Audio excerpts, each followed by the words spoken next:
The Jewish Channel's Week in Review. Israeli-Palestinian peace talks seem to be on the horizon.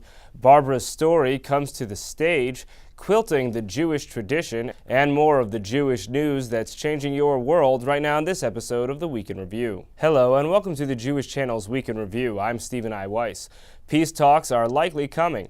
Secretary of State John Kerry announced Friday that Israeli and Palestinian leaders have reached an agreement that, quote, establishes a basis for resuming direct final status negotiations between Palestine and Israel. This comes amid a trip in which Kerry has met multiple times with Palestinian Authority President Mahmoud Abbas, Israeli Prime Minister Benjamin Netanyahu, and other regional leaders. PA spokesperson Abu Rudaina reportedly said, quote, certain details, unquote, still needed to be ironed out, but, quote, if things go well, Kerry will extend an invitation to Saeb Erekat, the Palestinian negotiator, and the representative on the Israeli side to meet him in Washington to hold primary talks in the coming few days. Israeli Justice Minister Tzipi Livni, who under the new Israeli government is responsible for handling the Israeli-Palestinian peace process, said in a statement, quote, these past few months were long, filled with doubt and cynicism, but now 4 years of political stagnation are coming to an end. Hamas, which controls Gaza, criticized the agreement in a statement saying, this negotiation will be useless. It is not going to achieve anything for the Palestinian people. It will not help the prisoner issue, the border issue, or the land issue. Of course, this won't be the first time that peace talks have started between Israel and Palestine in recent years, or that they have been engineered by the administration of President Barack Obama to take place in Washington, or between Netanyahu and Abbas under those same circumstances. Indeed, almost precisely the same thing occurred just 3 years ago in September of 2010. Those talks ended quickly without any noticeable progress. It is perhaps for that reason that White House spokesperson Jay Carney was quite reserved in describing the agreement, saying that the president has a, quote, very cautious attitude toward that latest development, emphasizing that, quote, we're at a stage here that represents some positive progress, but is not representative of a conclusion of anything. There are key differences between 2010 and now that could lead to different results. In the first place, the Palestinian Authority has shown that it can press its hand in the international sphere and get results, as it did by winning recognition of Palestine as an observing member state in the United Nations General Assembly. While support for Netanyahu's diplomatic approach in the international community has dwindled greatly in recent years, the talks also come at a time when both Israel and Palestine are dealing with great uncertainty on their borders due to regional conflicts in Syria and Egypt and the spillover of those into Jordan and elsewhere. Solidifying international alliances, aid, and promises of protection from larger military powers is thus particularly helpful for both at this moment. And this also comes just after Hamas has seen itself considerably weakened by the coup against Egyptian President Mohamed Morsi and by the conflict in Syria, which puts the PA in a position of greater strength. Within Israel itself, Netanyahu leads a very different governing coalition than he did in 2010. His government is much less composed of his fellow partisans, as Livni and Yair Lapid won significant places in the elections earlier this year. At the same time, Netanyahu's own party, though smaller in number, has drifted quite a lot farther to the right in the past year. This means it's both easier for Netanyahu to sell a deal to his overall government and harder to sell it to his own party. But while we wait to see if Israel will be producing peace, its cultural exports continue to climb. Christian Neen reports on an exhibition of Israeli quilts. Take a close look at the art on this wall. The colors you see were not painted on.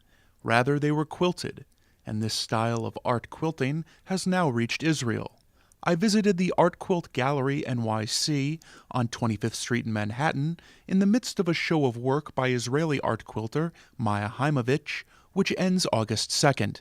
Chaimovich gave me a tour of her work and shared the inspiration behind various quilts, an art form she began working on after a trip to New England. It's very new art in Israel, and I discovered it only 20 years ago. By chance, we were traveling in New Hampshire. We arrived to a big shop of quilt and fabrics, and it was amazing to me. Before turning to quilting, Chaimovich worked with everything from embroidery to jewelry to woodcraft. And since the first solo exhibition of her art quilts in Columbus, Ohio in 2006, Chaimovich has been perfecting her approach. A good example is her quilt titled Bud, or Nitzan in Hebrew. My way of quilting is free motion machine quilted. And I use metal thread and multicolor thread for this because I like that it will be shown, and I like it very, very bright. And I like also the shape of it, because it's like you throw a stone to the water, or if you cut the wood, you can see this shape. And also in topographic map, you see this shape. And the most important thing, that it's the shape you have on fingerprint. To see more from Travelogue, the new ArtQuilt exhibition by Maya Chaimovich, on display at the ArtQuilt Gallery NYC through Friday, August 2nd, please tune into the full broadcast edition of the Week in Review. Thank you, Christian. It can be taken as a given that the average fan of the theater is also a fan of Barbra Streisand, and vice versa. Imagining the explosion of enthusiasm for a theatrical production about Babs might be too difficult to contemplate, but Meredith Gansman contained her enthusiasm long enough to file a report on just such a production. Have you ever wanted to meet Barbra Streisand? You know I do. Well, what about spend, 95 minutes or so inside her home? I know, it sounds too good to be true. And maybe that's the essence of this great story and a great time that you can spend with your favorite funny girl off Broadway. Streisand's first book, My Passion for Design, takes the reader inside her lavish home, including pictures of the property, photographed chiefly by the author herself. The book caught the attention of playwright Jonathan Tolins and inspired a story, a fictional comedy, so steeped in fact, it's hard to believe it's not real. The show is all based on one joke, that she has this mall in her basement, which is true, and the joke is she hires someone to work down there. The second part wouldn't be that funny if the audience didn't understand that there really is a mall in her basement. And it's with this introduction that Jonathan Toland's off-Broadway one-man show, Buyer and Seller, starring Michael Urie, who you may remember from the television show Ugly Betty, begins. In one section of the museum, they recreated all these little stores. A china shop, a country store, just the way they would have looked in the early 1800s. And then they used them to display various collections. Wouldn't it be fun to do something similar? Wouldn't it? So that's what she did. She built a shopping mall in her basement. Remember, this is the part that's real. And then on to the fun and fantastic portion of the show. Urie plays Alex Moore, a down-on-his-luck actor in California hired to work for Barbra Streisand. But what's the greatest compliment that I get is when people say they felt like they spent time with her. Because I'm not doing an impression. I don't look like her. I don't put on any wigs or clothes or nose or nails or anything like that. I just try to emulate her. My stepfather used to tell me I couldn't have ice cream because I was too ugly. Yeah, well, now you have your own frozen yogurt machine, so And that to me is what makes her so appealing, because I'm a Jewish kid who was born in Brooklyn. So I feel like this kind of connection, like Barbara's kind of mishpucha, you know? To see more from Barbra Streisand's basement in Buyer and Seller, tune in to the full broadcast version of the Week in Review. Thank you, Meredith. Finally, speaking of personal enthusiasms, TJC viewers will recall how I've frequently spoken with guests about the need for better access to Jewish texts in the age of the internet. Author Joshua Foer is hoping to provide just that with his new project, Afaria, a website and mobile app building block in which he's teamed with a Google engineer to open up Jewish text to the masses at no cost to those who want to learn. He recently stopped by TJC Studios for an interview, and here are the highlights. So this project is something that touches upon something that we've talked about a lot here on the Jewish channel, something I've written about in the past, that I think is probably one of the most important contributions that could be made to Jewish culture today, which is the democratizing of Jewish text, finally taking all these Jewish texts that are not in copyright and saying, let's put them out there, and let's put them out there in a way that people can manipulate in whatever way they choose. Yeah, you basically just described the mission of the project, right, which is to make the Jewish textual tradition available to as many people as possible, lower barriers to entry, and do it in a way that is free, interconnected, and in the public domain.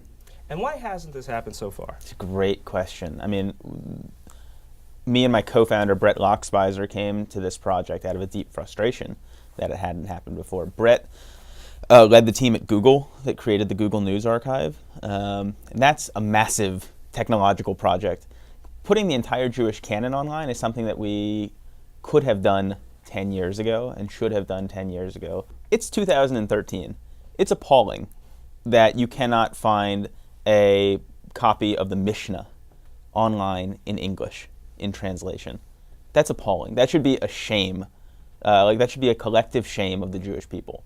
And so one of the things that that was sort of one of the first projects we tackled was creating an open source free translation of the Mishnah online, harnessing the power of hundreds of contributors around the world, people who are engaged with Jewish texts, doing translations to make those translations available for everybody in perpetuity. Explain, for the purpose of our viewers' understanding, what is the difference between what your project brings to the table and what, for example, HebrewBooks.org or some of the other projects that have images of these books that you can go and you can find a scanned image of any page of the Talmud very easily, but finding it in the format that you're developing it is very difficult.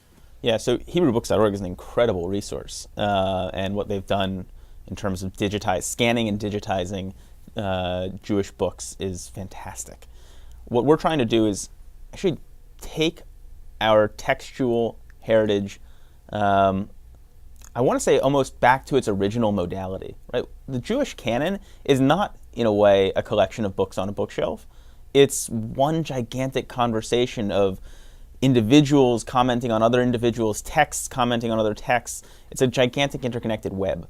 And what we're doing is, by bringing these texts back into that kind of a format, is we like to think we're returning them to the mode in which they were originally created. You want to be able to jump from text to text to text to text without getting up and pulling a different book off your bookshelf. By making this all free and machine understandable, we are creating what's known as an API, which is essentially a language that any other computer program can use to pull texts from our tradition. And our hope is that by making that available, making it free for anybody to use, we're going to see that we are planting the seeds for flowers that we have no idea what they will bloom like. That people will create new projects online, whether it's educational games or educational software or things that we can't even imagine yet, using the basic infrastructure, the core technology that we're making available. We're trying to open up Jewish learning, Jewish study, textual work to democratize it, make it available for everyone in as easy to use a format as possible. You can see the full interview with Joshua Foer in the interviews category under TJC Original Series on the Jewish Channel On Demand on cable. That's all for this week. From all of us here at the Jewish Channel, be well. The Jewish Channel is available on cable. Time Warner Cable Channel 528, IO Optimum Channel 505, RCN Channel 268, Bright House Channel 330, Verizon Fios Channel 900, Cox Cable Channel 1, Frontier Communications, and on Comcast in the On Demand menu under Premium Channels. For more information, visit tjctv.com.